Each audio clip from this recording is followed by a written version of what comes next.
Hi everyone, welcome back to our channel. So this is समशा education. तो आज हम कंटिन्यू करने जा रहे हैं क्वेश्चन नंबर 5 ऑफ एक्सरसाइज 8.2। तो चलिए स्टार्ट करते हैं कि 5th क्वेश्चन है क्या। A VCR and TV were bought for ₹8,000 each. वो कहते हैं एक वीसीआर है और एक टीवी खरीदा गया, कितने रुपीस का? 8,000 का। 8,000 की ये दोनों चीज़ें जो हैं वो खरीदी गई हैं, ठीक है।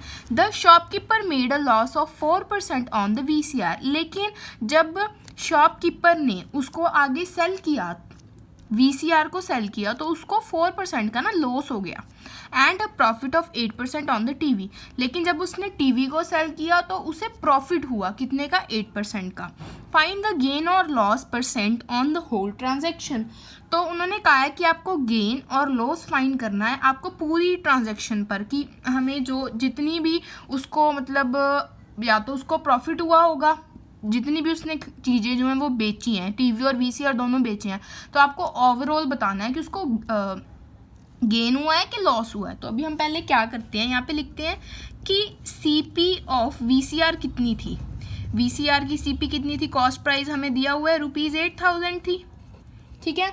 उस पर हमें क्या हुआ है? लॉस हुआ है ना। तो लॉस परसेंटेज कितनी दी हुई है? 4% वीसीआर पर, तो वो आ गया हमारे पास। अभी हम इसका ना पहले सेलिंग प्राइस निकाल लेते हैं, क्योंकि हमें इसका सेलिंग प्राइस पता नहीं है ना कि इसका सेलिंग प्राइस कितना है। तो हम इसका सेलिंग प्राइस निकालते हैं। देखो सेलिंग प्राइस का फॉर्मूला, अभी इस पे उसको लॉस हुआ है, ध्यान रखना है। हमने लास्ट क्वेश्चंस में प्रॉफिट का किया था, जब हमें प्रॉफिट हुआ था तो हम सेलिंग प्राइस कैसे निकालते थे। अभी है सेलिंग प्राइस तब निकालना है जब हमें लॉस हो रहा है। तो उसका फॉर्मूला क्या होता है? देखो हम क्या करेंगे, 100 में से माइनस कर देंगे लॉस परसेंटेज को, डिवाइड कर देंगे 100 के साथ, और इसको पूरी ब्रैकेट को मल्टीप्लाई कर देंगे कॉस्ट प्राइस के साथ। तो ये होता है लॉस का फॉर्मूला। देखो फिर 100 माइनस लॉस परसेंटेज कितनी है हमारे पास? 4 है, 4% है, अपॉन 100, है ना। तो और सीपी कॉस्ट प्राइस कितनी है हमारे पास? 8,000 है, तो 8,000 के साथ हम मल्टीप्लाई कर देते हैं, इज इक्वल्स टू, देखो अभी 100 में से 4 को माइनस करते हैं, हमारे पास 96 आ रहा है, अपॉन 100 इंटू 8,000। तो अभी ये देखो, ये दो जीरोस के साथ ये दोनों जीरोस कैंसिल हो गई हैं, तो हमारे पास क्या बच गया? 96 इंटू 80। जब इन दोनों की हम मल्टीप्लाई करते हैं तो हमारे पास आंसर आ रहा है ₹7,680। तो देखो अभी हमारे पास सेलिंग प्राइस आ गया है वीसीआर का। तो अभी हम नेक्स्ट क्या करते हैं, सेलिंग प्राइस निकालते हैं टीवी का। तो देखो अभी यहाँ पे लिखेंगे कि cost price of TV, TV की कॉस्ट प्राइस कितनी थी? वो भी सेम थी, ₹8,000। उस पर हमें क्या हुआ है? लेकिन प्रॉफिट हुआ है। तो प्रॉफिट परसेंटेज कितनी है इसमें? 8% है। देखो क्वेश्चन में profit of 8% on the TV. तो अभी हम इसकी एसपी निकालते हैं, सेलिंग प्राइस ऑफ टीवी कितना होगा। देखो अभी ये तो फॉर्मूला हमने लास्ट क्वेश्चंस में भी किया है, रिमेंबर होगा आपको। देखो हम क्या करेंगे, 100 में प्लस कर देंगे जो हमारी प्रॉफिट परसेंटेज है, अपॉन में 100 आएगा, इसकी मल्टीप्लाई करेंगे इसकी सीपी के साथ। तो देखो ये 100 प्लस प्रॉफिट परसेंटेज हमारे पास कितना है? 8, अपॉन में क्या आ गया? 100, ठीक है। सीपी को मल्टीप्लाई करना है, सीपी हमारे पास अगेन 8,000 ही है ना। देखो आगे क्या होगा, देखो 100 प्लस 8 किया हमने, 108 आ गया, अपॉन में गया 100 इंटू 8,000। ये देखो ये दोनों जीरो के साथ ये दोनों जीरो कैंसिल हो गई।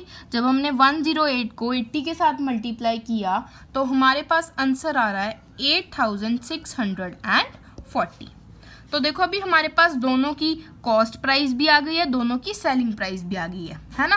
तो अभी देखो हम नेक्स्ट क्या करेंगे, तो अभी हम इसको ना नेक्स्ट पेज पे करते हैं। देखो अभी हम क्या करते हैं कि हम पहले ना टोटल सीपी निकालते हैं, टोटल कॉस्ट प्राइस कितना है। देखो दोनों का कॉस्ट प्राइस कितना था वीसीआर और टीवी का? 8,000 प्लस 8,000 रुपीज़ था, दोनों की हमने प्लस की तो हमारे पास 16,000 बन गया, है ना। तो अभी हम क्या करते हैं, टोटल एसपी निकालते हैं, सेलिंग प्राइस कितना हुआ। सेलिंग प्राइस कितना है? एक का तो जो हमारा वीसीआर है उसका कितना आया है? 7,680, और जो टीवी है उसका कितना आया है? 8,640। अभी हम इन दोनों की एडिशन करते हैं तो हमारे पास आंसर आ रहा है 16,320, ठीक है। अभी उन्होंने कहा था कि आपको बताना है कि उसको ओवरऑल दोनों चीज़ों बेचने पर लॉस हुआ है कि प्रॉफिट हुआ है। देखो जब उसने दोनों चीज़ें खरीदी थी, है ना, तो वो इतनी की खरीदी तो टोटल उसको इतने की पड़ी। जब उसने दोनों चीज़ें बेची, है ना, तो उसको ये VCR इतने का बेचा उसने और जो TV था वो इतने का बेचा, तो टोटल उसने इतने की चीज़ें बेची। तो आपको साफ साफ पता चल रहा है कि उसको क्या हुआ है, प्रॉफिट हुआ है ना। तो हम क्या करेंगे, देखो नाउ जो हमारा सेलिंग प्राइस है ना, देखो वो क्या है, ग्रेटर है कॉस्ट प्राइस से। तो इसका मतलब क्या हुआ है कि उसको प्रॉफिट हुआ है, प्रॉफिट हुआ है ना, इसका मतलब है। तो प्रॉफिट निकालने का क्या होता है फॉर्मूला, पहले हम ना प्रॉफिट को उसमें निकालते हैं कि उसको कितने का प्रॉफिट हुआ है। हम SP में से CP माइनस कर देंगे। SP कितना है हमारे पास, ₹16,320, उसमें से माइनस कर देते हैं 16,000 को, तो वो हमारे पास आ रहा है ₹320। तो इतने का प्रॉफिट हुआ है उसको, लेकिन उसको हम परसेंटेज में निकालेंगे। प्रॉफिट परसेंटेज फाइंड करने का क्या फॉर्मूला होता है, आपको याद होगा। क्या करेंगे हम, प्रॉफिट अपॉन जितनी उसकी CP है, कॉस्ट प्राइस इंटू 100 कर देंगे। प्रॉफिट परसेंटेज कितनी है, सॉरी प्रॉफिट उसको कितने का हुआ है, 320 का, और कॉस्ट प्राइस उसकी कितनी थी हमारे पास, देखो कॉस्ट प्राइस टोटल कितनी थी, टोटल निकाल रहे हैं ना हम, तो वो 16,000 थी, इंटू हम क्या करेंगे 100 कर देंगे। देखो ये 2 जीरोस के साथ ये दोनों जीरो कैंसिल होगी, और एक ये जीरो के साथ ये जीरो, और ये देखो 16 1 16, 16 2 32, तो हमारे पास क्या गया 2%। तो उसको प्रॉफिट हुआ है 2% का, ठीक है। So that's the answer. तो अभी आप देखो हमारे पास 6 क्वेश्चन है। During a sale a shop offered a discount of 10% on the marked prices of all the items. वो कहते हैं एक सेल के दौरान ना एक शॉप ने ऑफर किया है कितने percent discount, 10% discount on the MRP। सभी आइटम्स की MRP पे ना उन्होंने 10% की ऑफर दी हुई है, ठीक है। तो what would a customer have to pay for a pair of jeans marked at ₹1450 and 2 shirts marked at ₹850 each. तो वो कहते हैं अगर एक कस्टमर ने ना एक पेयर खरीदा जीन्स का इतने रुपीज़ का और 2 शर्ट्स खरीदी इतने रुपीज़ की, तो वो जो है उनको कितना परसेंट जो है वो डिस्काउंट मिलेगा, तो उनको कितने जो है वो पे करने पड़ेंगे पैसे। तो हम पहले क्या करते हैं, MRP of a pair of jeans लिखेंगे।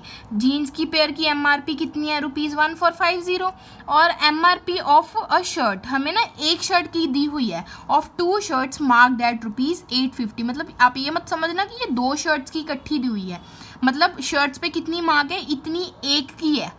ये तो एक की है तो हमने तो 2 की लेनी है, 2 की बतानी है, तो हमने 2 शर्ट्स की MRP फाइंड कर ली, इसको 2 के साथ मल्टीप्लाई कर दिया, तो हमारे पास ₹1700 आ गया, ठीक है। तो टोटल MRP हमारे पास कितनी बन गई, हमने जो हमारी जीन्स की MRP थी और शर्ट्स की MRP थी दोनों को प्लस कर दिया, तो हमारे पास आंसर आ गया 3150। तो अभी देखो उनको डिस्काउंट कितना मिल रहा है, 10%, है ना। तो हम क्या करते हैं, अभी हम सेलिंग प्राइस निकाल देते हैं। सेलिंग प्राइस निकालने के लिए क्या करेंगे, 100 में से डिस्काउंट माइनस कर देंगे, अपॉन 100 इंटू MRP कर देंगे। देखो 100 में से डिस्काउंट कितना था 10, तो 10 माइनस कर दिया, अपॉन 100 इंटू MRP। MRP मतलब उनको एक तरह से उन्होंने कितने की बेची, MRP यहाँ पे हम CP लगाते हैं ना, तो मैंने यहाँ पे जैसे MRP दी हुई थी तो मैंने MRP लिख दी, तो ये क्या बनी आ गई 3150। 100 में से 10 माइनस किया तो 90 आ गया, 90 अपॉन 100 इंटू 3150। ये जीरो के साथ ये जीरो कैंसिल, ये जीरो के साथ ये जीरो, तो 9 इंटू 315 बच गया हमारे पास। तो इनको मल्टीप्लाई करके हमारे पास आ गया 2835। तो the customer should have to pay ₹2835, so that's the answer.